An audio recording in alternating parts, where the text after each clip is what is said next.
Askari polisi mmoja aliyekuwa akihudumu katika kituo cha polisi cha Salama ndani ya eneo bunge la Laikipia Magharibi nchini Kenya amemuua kwa kumdunga kisu askari mwenzake na kumjeruhi afisa wake mkuu kufuatia ugomvi uliotokea Ijumaa jioni.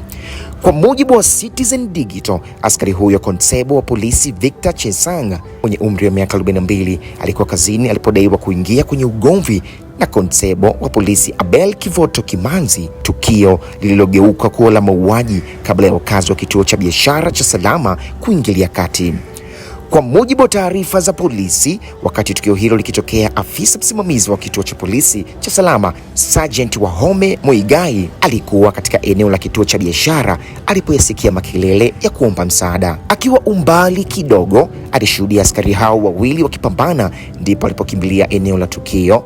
Alimkuta PC Menjich akiwa ameshika kisu kabla hajamdunga PC Kimanzi upande wa kushoto wa tumbo. Baada ya kudungwa, PC Kimanzi alianguka chini na alifariki dunia kutokana na kutokwa na damu nyingi. Sergeant Muigai akisaidiwa na askari mwingine aliyefahamika kwa jina la Morris Mugambi walijaribu kwa nguvu zote kumdhibiti PC Menjich, lakini katika purukushani hiyo Sergeant Muigai pia alijeruhiwa.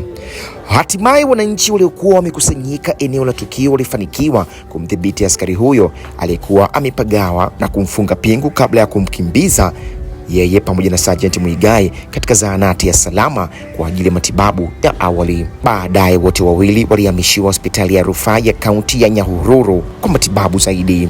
Taarifa zinaeleza kuwa wawili hao walipata majeraha ya kichwa na mikononi. Sergeant Muigai alipatiwa matibabu na kuruhusiwa kurudi nyumbani, huku PC Menjich akizuiliwa katika kituo cha polisi cha Nyahururu baada ya kupatiwa matibabu.